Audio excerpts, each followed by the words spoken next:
తప్పకుండా నేను ఆయన కృతజ్ఞత బద్దున్నై ఉంటానని కూడా మళ్ళీ మీ అందరి ముందు కూడా నేను ఈ రోజున నా నామినేషన్ టైంలో పూజ చేసిన వేళ నేను అన్నకి హామీ ఇస్తున్నానన్నా. తప్పకుండా నీ అడుగు జాడల్లో నేను నడుస్తానని కూడా మరొక్కసారి నీకు హామీ ఇస్తూ, మీరు నా మీద నన్ను పెట్టి నమ్మకానికి ఒమ్ము చేయకుండా కావలి ప్రజలని కంటికి రెప్పలాగా కాపాడుకునే దాంట్లో నేను మీతో కలిసి పనిచేస్తానని కూడా ఈ సందర్భంగా మీకు తెలియజేస్తూ, అదేవిధంగా ఈ రోజున మొన్నటి వరకు తెలుగుదేశానికి కష్టాల్లో ఉన్న టైంలో నేనున్నాను. కావలి పట్టణంలో కానీ కావలి నియోజకవర్గంలో కానీ తెలుగుదేశాన్ని కాపాడుకుని కార్యకర్తలకి ఇబ్బందులు రాకుండా ఏ ఒక్క ఇబ్బంది వచ్చినా నేను ముందుంటానని ముందున్న నడిపిన మా సుబ్బానాయుడు అన్న ఆశీస్సులతో, సుబ్బానాయుడు గారి ఆలోచన మేరకు ఆ క్రికెట్లో ఆయన పాత్ర కూడా ఎక్కువగా ఉంది. ఆయన త్యాగ ఫలం, ఆయన త్యాగం చేసిన ఫలాన్ని నేను అనుభవిస్తున్నాను. తప్పకుండా అన్నను కూడా భవిష్యత్తులో నేను రవిచంద్రన్న కలిసి సుబ్బానాయుడు గారిని ఎమ్మెల్సీగా చేసి తీరుకుంటామని కూడా ఈ సందర్భంగా తెలియజేస్తూ, వారి ఆలోచనల మేరకు అందరం కూడా కష్టపడి కావలి తెలుగుదేశం ఇంతమంది ఉంటే కావలి తెలుగుదేశం గెలవకుండా ఎట్టపాతి ప్రతాప్ కుమార్ రెడ్డి అని కూడా అడుగుతున్నా. అటువంటి నాయకత్వంలో తప్పకుండా నేను పనిచేస్తున్నందుకు సర్వదా వీళ్ళిద్దరు కూడా కృతజ్ఞత ఉంటానని కూడా ఈ సందర్భంగా తెలియజేస్తూ, ఈ రోజున ఫ్రంట్ నాయకత్వంలో జనసేన అలహరి సుధాకర్ గారి ఆశీస్సులతో తప్పకుండా మేమిద్దరం కూడా కలిసి మనుషులన్న తర్వాత ఫిజికల్గా మాటల్లో ఎక్కడో దగ్గర చిన్న ఏంటంటే నాకున్నది 2 నెలలు టైం ఇచ్చారు. నేను కొత్త కావలి ప్రజలతో నా మాట తీరు, నా ప్రవర్తన, నా బిహేవియరు, నా కాండక్ట్, నా కమ్యూనికేషను, నా మోటివేషను, నా ఆబ్జెక్టివ్స్, నా ప్లానింగు, నా డెసిషన్ మేకింగ్ ఇవన్నీ ప్రజలు కనెక్ట్ అవ్వాలంటే కొంత టైం పడుతుంది. కానీ నా మాటలో ఎక్కడైనా కఠినం ఉంటుందేమో కానీ నా మనసు చాలా మెత్తనది అని దయించి అర్థం చేసుకోండి.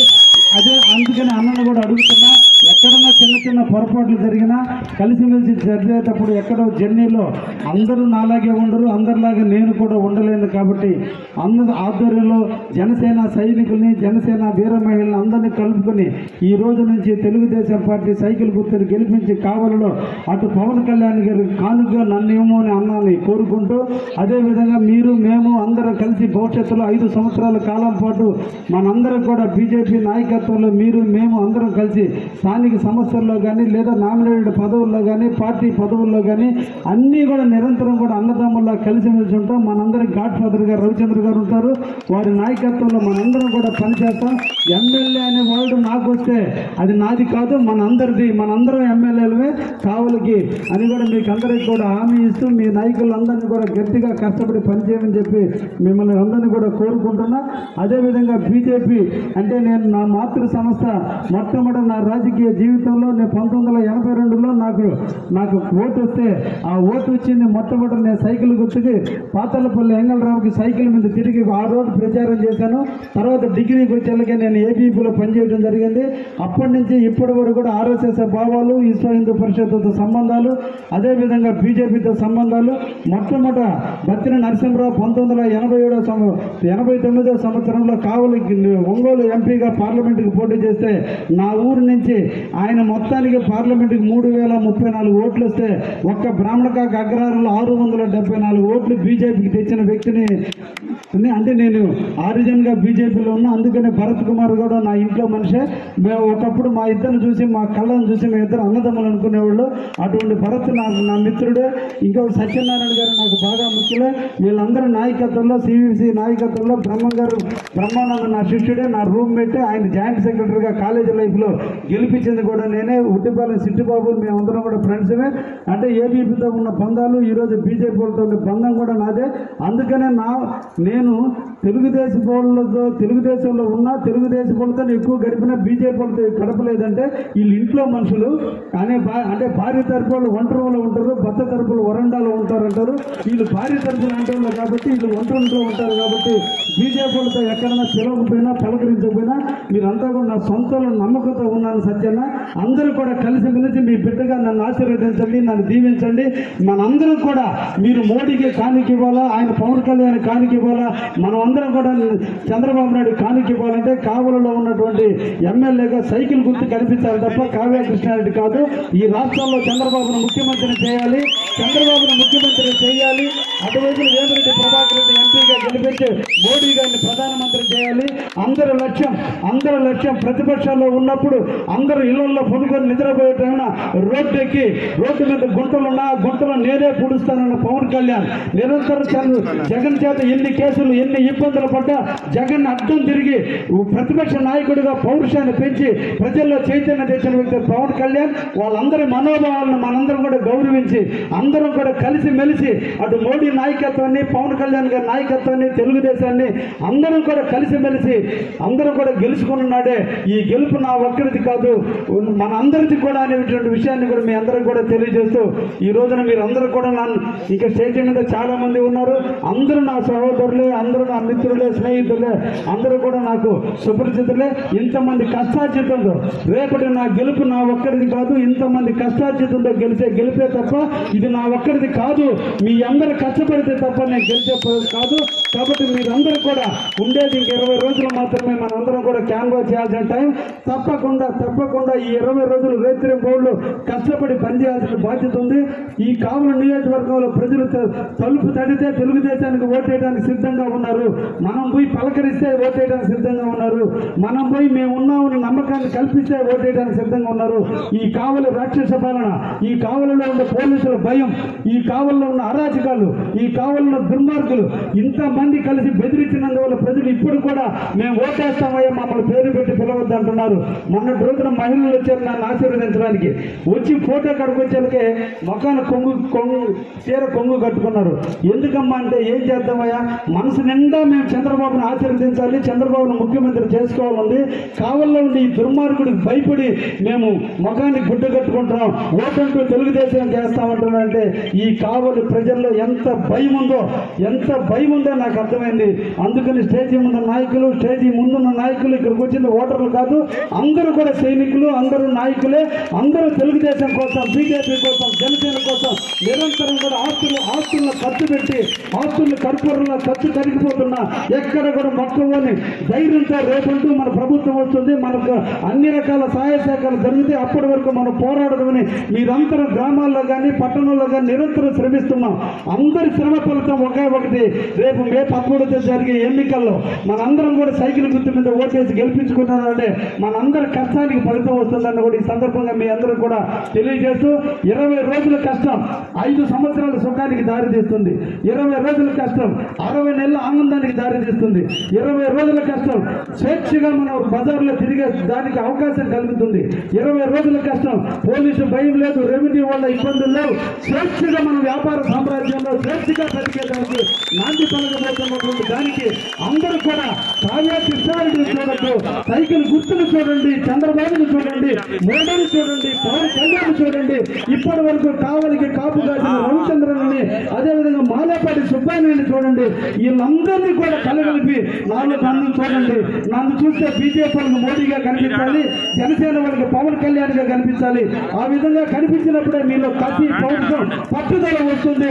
అది వచ్చిన నాడే మనందరం కూడా సైకిల్ మీద గుర్తేసి ఓట్లేసుకోవడానికి అవకాశం కలుగుతుందని కూడా మీ అందరూ కూడా నేను తెలియజేస్తూ తప్పకుండా రేపటి ఎన్నికల్లో నేను ఎక్కడికి రమ్మన్నా రావడానికి సిద్ధంగా ఉన్నా, దేనికైనా సిద్ధంగా ఉన్నా. మీరు తిప్పగలిగే ఓపుకుంటే, మీరు కష్టపడే మొత్తం మీలో ఉంటే నేను దేనికైనా కలిసి రావడానికి సిద్ధంగా ఉన్నా. కాబట్టి నన్ను తిప్పుకుంటారో, పడుకోబెడతారో, నిద్రపుచ్చుతారో, గెలిపిస్తారో, ఏం చేస్తారో అది మీ చేతుల్లోనే ఉంది. ఎక్కడ విజయం సాధించాలన్నా అది మీ కష్టార్జితం మీద ఉంటుంది. కాబట్టి దయించి నన్ను గెలిపించేదానికి నా మీద ఈరోజు చంద్రబాబు నాయుడు గారు, ముఖ్యంగా రవిచంద్ర గురించి ఒక మాట చెప్పాలి. ఇప్పటి వరకు రవిచంద్ర అనే వ్యక్తి కావలి నియోజకవర్గాన్ని కాపు కాశాడు, వేదా మస్తానరావుకి ఓట్లేపించాడు, విష్ణువర్ధన్ రెడ్డికి ఓట్లేపించాడు, ఆదాల ప్రభాకర్ రెడ్డికి ఓట్లేపించాడు, లేదంటే కమ్యూనిస్టు నాయకులకి ఓట్లేపించిన ఏ రోజు కూడా కావలి నియోజకవర్గంలో బ్యాలెట్లో తన పేరు పెట్టుకుని ఇన్ని సంవత్సరాలు మిమ్మల్ని కాపలా కాశాను కాబట్టి నాకు ఓటేయండి ఈ రోజు అడగల. ఎవరెవరి కోసం త్యాగం చేస్తున్నాడు. ఈ రోజు ఈ త్యాగ ఫలం, ఈ త్యాగం ఇప్పటి వరకు చేసిన త్యాగం వేరు, ఈ తాప జరిగే త్యాగం వేరు. ఈ రోజు మీరందరూ కూడా గెలిపిస్తే ఈయన రాష్ట్రానికి తెలుగుదేశం అధ్యక్షుడు అవుతాడు. ఆలోచించండి. కావలి కర్నూలు కావలి నియోజకవర్గ గర్వం. ఏ పదవి లేకపోతే కావాలి, ఏ ఊరికి పోయినా నేను క్యాన్వాస్కి పోతుంటే ఏ ఊరికి పోయినా సిమెంట్ రోడ్డు రవిచంద్రన్ ఇచ్చాడు, డ్రైనేజ్ రవిచంద్రన్ ఇచ్చాడు, ఈ వాటర్ పైప్ లైన్ రవిచంద్రన్ ఇచ్చాడు, ఈ పొలంలో రోడ్డు రవిచంద్రన్ ఇచ్చాడు, కేటీఎస్ కెనాల్ రవిచంద్రన్ ఇచ్చాడు. నిజంగా నాకు ఒకసారి అన్న మీద ఈర్ష్య కలిగింది. రేపు ఈయనతో నేను పోటీ పడగలనా పనుల్లో అని. అయితే నా అదృష్టం ఆయన రాష్ట్ర అధ్యక్షుడు అయిన రోజున అందరూ రాష్ట్ర మంత్రులు అందరూ కూడా ఆయన చేతిలో ఉంటారు.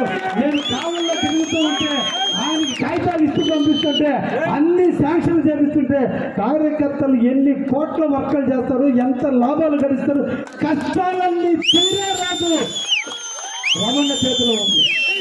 అది జరగాలంటే మొట్టమొదటి నన్ను ఎమ్మెల్యే చేయాలి. అది జరగాలంటే నన్ను మొట్టమొదటి ఎమ్మెల్యే చేయాలి. ఎందుకంటే ఆయనపై గర్వంగా చెప్పాలి, నా నియోజకవర్గంలో నేను కావ్య కృష్ణారెడ్డి గెలిపించానని చెప్పి ఆయన మనం నన్ను వదిలేస్తున్నాడు. నిజంగా చెప్తున్నా, ఆయన వదిలేసి 49 నియోజకవర్గాలకి కడప, కర్నూలు, చిత్తూరు, ఒంగోలు తిరుగుతున్నాడు. అంటే మీ మీద ఎంత నమ్మకాన్ని పెట్టుకున్నాడో దానిలో ఆలోచించండి. కర్నూలు పైన మీ కావలాలుగా ఫోన్ చేస్తున్నాడు, అనంతపురం పైన మీకే ఫోన్ చేస్తున్నాడంటే మన మీద ఎంత నమ్మకాన్ని పెట్టుకున్నాడు. అందుకే ఇందాక చెప్పా, ఇక్కడ పోటీ చేసింది కావ్య కృష్ణారెడ్డి కాదు, రవిచంద్ర. రేపు ఏదైనా జరిగితే ఆ ఓటమి రవిచంద్రగా చెందుతుంది, లేదా సుబ్బారెడ్డిగా చెందుతుంది, లేదా అలాంటి సుధాకర్గా చెందుతుంది, లేదా సచిన్గా చెందుతుంది. అందుకయ్యా నేను అందరినీ కూడా కోరుకుంటున్నా, ఇక్కడ నాయకులందరినీ, నన్ను కాదు నాయన చూడాల్సింది, ఏమైనా చూడండి, ముందు ఊరున్నారు, ఏ సమాజం నేనున్నా. కాబట్టి మనందరం అందరూ కూడా ఒకటి రామరాజ్యం రావాలి, రాక్షసులు పేరాలి, రాముడు లాంటి చంద్రబాబును ముఖ్యమంత్రి చేసుకోవాలంటే మొట్టమొదటి మీరు నాకు ఓట్లేసి గెలిపించాలి. నేను పోయి బాబు గారికి ఓటేస్తే ఆయన ముఖ్యమంత్రి అవుతాడు. అందుకోసం నాకు ఓటేయమని అడుగుతున్నా. అదేవిధంగా మన అన్న రాష్ట్ర అధ్యక్షుడు కావాలి, మన ప్రాంతం సస్యశ్యామలం కావాలి, మన ప్రాంతం ఇండస్ట్రీగా అభివృద్ధి చెందాలి, మన ప్రాంతం వ్యవసాయ రంగంగా అభివృద్ధి చెందాలి, మన ప్రాంతంలో యువతకు ఉద్యోగ కల్పన రావాలి, మన ప్రాంతానికి విమానాశ్రయం రావాలి. ఈ రోజు కావలి నియోజకవర్గం ఇండియాలోనే ఒక చరిత్ర తిరగరాసే పరిస్థితి. ఒక పక్క రామాయపట్నం, ఇంకొక పక్క దామారం పోర్టు వస్తే ఇండస్ట్రియల్ అభివృద్ధి జరిగితే కావలి ఎంత గొప్పతనంగా ఉంటుందో దాన్ని నాటి పెరిగిన వ్యక్తి రవణ. ఆ రవీంద్ర నాయకత్వాన్ని బలపరచండి, ఆయన శిక్షుడిగా నన్ను గెలిపించండి. నా అందుకోసం రవణ కోసం, అదేవిధంగా కష్టాల్లో బురదల్లో పెట్టుకున్న వ్యక్తి మాలేపడి సుబ్బారెడ్డి. ఎందుకోసం ఆయన ఈరోజు ఎక్కుంటాడు దగ్గర తెల్లగా పండుకోసి పండుకుంటాడు, కానీ బురదలో తిరిగాడు. ఎవరి కోసం? తెలుగుదేశం పార్టీ కోసం. తన ఆస్తులు అమ్ముకున్నాడు తెలుగుదేశం పార్టీ కోసం. ఇవన్నీ జరిగినా ఇంత కష్టాచారానికి ఫలితం ఎప్పుడు దక్కుతుందో తెలుసా? కావ్య కృష్ణారెడ్డి గెలిపించిన రోజు ఆయన కష్టానికి ఫలితం దక్కుతుంది. నా కోసం కాదు, మాలపాటి సుబ్బారెడ్డి కష్టాన్ని చెందానికైనా మీరందరూ కూడా రుణం పెంచుకోవాల్సిన అవసరం ఉంది అని ఈ సందర్భంగా నేను మనందరినీ కోరుకుంటున్నా. కాబట్టి ఈ గెలుపు నా ఒక్కరికి కాదు, మీ మనందరి భవిష్యత్తు ఇంతమంది మీద ఆధారపడి ఉంది. అందుకనే మనస వాచ కర్మేణ మిమ్మల్ని అందరి చేతులెత్తి నమస్కరిస్తున్నా. ఈ రోజు కావలిలో దుర్మార్గమైన పలుకల్లో పోవాలి, రాక్షస పరిపాలన పోవాలి, పోలీసులు భయంతో ఇబ్బంది పెడుతున్నటువంటి వైరాన్ని మనం పోవాలి. మా ఆస్తులకు భద్రత లేని పరిస్థితుల్లో ఉంది.